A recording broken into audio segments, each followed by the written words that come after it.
Yes, ma'am. I see your hand in the back. I'm trying to wrap my mind around the demographics of our state, and I'm having a little trouble. Could you tell us how many counties are in the state of Missouri? How many counties are considered rural, and how many are considered urban versus suburban? So we want the total, and then have a ratio. Do you have a blackboard we can put up on the... So, and one more question, yes, ma'am. part of that is, how many of those counties have each of you visited? Okay, so just to handicap this, I've been in the race for 3 months, and Alana's been in for a year. So as long as we get credit for that, I believe. Handicap it further, a little more. But I would have to, I'd have to do an assessment to figure out exactly how many we've got that we break down into rural or suburban, et cetera. If you think about it in terms of St. Louis and Kansas City are the largest metropolitan areas in the state. Obviously, there's an urban area and a suburban area to each of those. Other than that, there's not a whole lot that you have to be able to consider urban, with the possible exception of Springfield, the Columbia area, and so forth. So we've got a whole number of rural counties all around that. Since I've only been there for a short time, I've probably visited maybe 6 or 7 of them at this point. I'm sure he's almost done. Yeah. So he's got more. It's gonna take longer for him to do the math problem. But I think your real question goes to how do we solve that puzzle? How do we actually win the votes we need in all those places? So you have to do 2 things, and neither is sufficient, and that's what is important, I think, for us to understand. You have to have strong turnout in the cities. So you have to be able to get voters in Kansas City and in St. Louis to turn out in large numbers to support Democratic candidates. I think we've got a lot of promising indications in that direction. One of them I mentioned, Court's race last time. We massively increased turnout in the midterm election relative to the previous midterm election, and I think we're going to see a similar thing happen now that Jill Shoup is running for that seat here in the second in this exact election. So that's one major thing you got to do. But that is not enough. You cannot win a statewide election merely by winning the votes in the urban corridors and in the suburbs. You have to go around and pick up votes into the outlying counties. Now, it will be difficult for us to actually win all those outlying counties. We don't have to win 50% of the votes in those counties. We just have to move up the score enough that we are able to address enough concerns of people that they come across to our other side. So. Yeah, yes, it's a statewide race by total vote. So it's a popular vote. It's none of this electoral college stuff. Don't have to worry about that. They can't do that to us again in Missouri. It's based on the number of votes you get in various places. So, and the last thing I'll say, and then Lod can tell you how many, if you're done counting, I want to make sure I'm stalling for you, but is we also have to make sure that people know what the alternative is, that Eric Schmidt is not what they expect maybe the Republican Attorney General is doing. So that's the other way that we do it. We get that message out to the rural voter that it's not just about identity politics and left versus right. It's about you and your family and your health care and issues like that. A lot. I'm trying to figure out the rural versus urban. Most of them are rural. A vast majority of them. You ever see those maps, even when people win, it's all red? Because it's counting counties, not people. So that makes sense. We've been to a whole lot, we're almost at all of them, but we've been to a whole lot. Some of them that we go to in some meetings like this one, we actually have people from different counties. Yeah, see, Jess is going to have all the answers to all of these numbers. Right? Yeah, she's going to know. But yeah, we've got, I think, the thing is, I think for the issues that we talk about have to be, we can't do this thing. We've seen this in elections before, in this party in particular, where folks say something different when they're in the boot heel versus when they're in St. Louis. I got a question from the mayor of Kansas City when I first met him, and I had a tie and everything else on. He said, "Well, I'm sure that you put on your cowboy boots and your jeans when you're out in Joplin." And I said, "No, I dress the exact same way." And he looked at me and he paused and he's like, "Thank you for doing that." Now, I'm not doing that for him, although maybe he's got some idea, I don't know. But the idea is you've got to be the same where you go. And the thing is, we are at a point where we're talking now about what's at stake in this election. It's literally our civil rights. It's what it means to be not only a Missourian, but an American. And when we ended this whole civil rights movement, everybody's like, oh, everything's fine, everything's good. We never finished that job. And that job at the very end, right before they shot MLK, he was trying to bring people together based in economics, based on our shared understanding that we're all getting screwed in the same system, especially when you look at our paycheck and the investment in our communities and all of that. And if you go around the state, you will see that in rural communities, and this is what blew my mind, when the first time I was in Pemiscot County, they had the exact same issues that I was seeing in North St. Louis City for all of those years. And if we can get those folks together to have that same shared interest, we are not only going to win, we are going to take back this entire state. But we have to do it the right way, and we have to earn that trust. So how many counties are there? 115, and then, including, the city of St. Louis is its own independent county. It's the county of the city of St. Louis. It's technically a city not located within a county. Yes, right. Freddie worked in the legislature. Freddie knows that. Yes. Yes. What? Yeah. I'm sorry. Yeah. I'm sorry. You're next. Yes. Talk about a couple of areas in which there are specific issues that, as Democrats, you're interested in. Correct me if I'm wrong, but up until Hawley was elected, Democrats had held the Attorney General position for what, 4 years, I think? Mm-hmm. Yeah. Yes. Nixon and then Coster. Right? Correct. Yeah. Nixon was there for 16 years.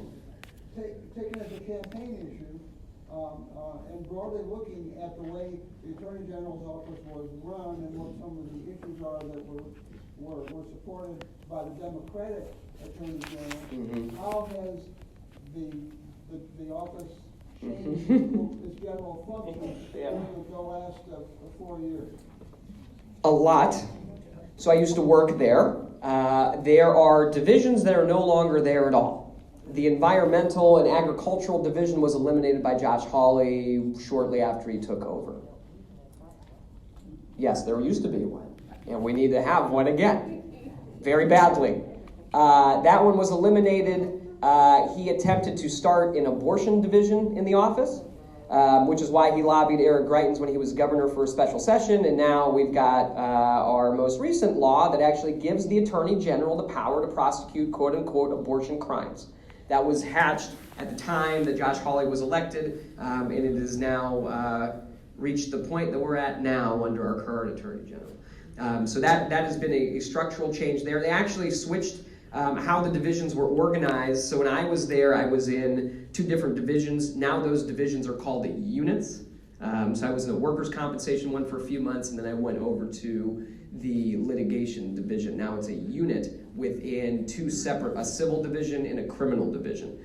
The Attorney General does some with criminal stuff. Mostly that's helping local prosecutors when they really need help. Most of what the Attorney General's office does is on the civil side, especially when we think about consumer protection, going after scam calls and robocalls. I mean, workers' compensation was a very big division that I was a part of, and the first day I got there, they gave me 1,300 cases. Good luck. Yes, thankfully, I did have some great luck with that. So, and so they've changed some of that. I think that, well, as attorney, we've already proposed this as a plan. We need to have a civil rights division in the office. Other attorneys general have done this in different states. Missouri has not. The Civil Rights Division would implement rights for all Missourians, which means we can implement the Missouri Non-Discrimination Act right now, which means that we can stop discriminating against members of the LGBTQIA community in Missouri, which we are currently doing. You can be fired for being gay in Missouri. You can be denied housing for being, all of these things, and we can stop that right now. We need to have a division that does that. It would also protect workers' rights, and it would challenge laws that are unconstitutional and ensure that we have our civil rights protected. Obviously, we're having a very big problem with that right now in Missouri. So I feel very strongly that needs to be implemented. Another thing that we've talked about before even, a review division, a conviction integrity unit is what they're called. And these make sure that people who are in prison should actually be in prison. We don't have that right now at the Attorney General's office. That's something that Colorado did in partnership with the Innocence Project. I think that Missouri should explore that as well, especially given that the Innocence Project in our state is very underfunded and undersupported. So those are just a few of the changes. But yeah, there's been a lot of structural change, and that's why a lot of my friends left the office, because it became very partisan. Our chief law enforcement officer is now an extremely partisan office in the state of Missouri. And one of the things when I talk to folks wherever they are, is I believe very strongly the Attorney General's office should be nonpartisan. It should ensure that we are enforcing the law, making sure that corruption isn't happening in any party by anybody, no matter what. If you're not here for the people, you should be gone, either sent home or sent to jail. And that has resonated with a lot of folks. So I think that we need not only differences in the divisions and how that's structured, but also a difference in attitude at that office. A lot summarizes it well. I'll just add a couple of things. So first off, what he said is true, not just of his friends, but of a lot of people at the Attorney General's office. We've seen huge attrition leaving that office, which means a loss of expertise, which means that we don't have people who are experienced in pursuing the kind of consumer protection for cases that he's talking about or other cases in the office. And so one thing that I would make a priority would be trying to restore some of that expertise by hiring people who have the right background to be the Attorney General, the sort of background that Alad and I have. Mine is as a prosecutor. And so that's the sort of people I think we should be having who are experts in those areas. The second thing that's changed, and this is what I mentioned in my opening remarks, is that Josh Hawley before him and now Eric Schmidt have weaponized the Attorney General's office into a partisan operation. You probably saw the news of our state auditor putting out a report last week telling us that Josh Hawley actually had political consultants in the office basically giving orders and taking instructions from the civil service people. That's not how it's supposed to work. That's not how it worked at the U.S. Attorney's office when I was there. It's not how it worked at the AG's office when Alad was there. What that means is that politics have started to infect at the highest level what the office is doing. That's why Eric Schmidt is not spending his time trying to pursue a consumer protection agenda, which is largely what Jay Nixon and Chris Koster focused on. Instead, he's trying to get the Affordable Care Act thrown out in court, and that's what he's dedicating his resources to. So on day one, that's what we're going to be changing. We're going to be putting the resources back into what the Attorney General's core functions are, which are protecting you and your family, not trying to win political battles in the courts that they can't win in the legislatures. So, great question. We promised the young lady over here that we'd come to her next, so I keep my promises, so I'm going to come here first. Last month, 10 pieces of legislation were introduced, 5 in the House and 5 in the Senate, restricting and criminalizing treatment of transgender youth in our state, making it illegal for healthcare teams to treat their children or treat their patients and potentially accuse parents of abuse and neglect for anything other than gender-affirming clothes. What will you do to stop that? So thankfully those are not the laws yet, but you're right that this legislature may very well pass them, this governor may very well sign them. And this is an important thing to understand about what the Attorney General does that I think a lot of people don't understand, is that when someone comes to court and challenges a law like that because of what you described that it does, because it takes away people's fundamental rights in a certain way, it's the Attorney General's job to take a position on behalf of the state of Missouri.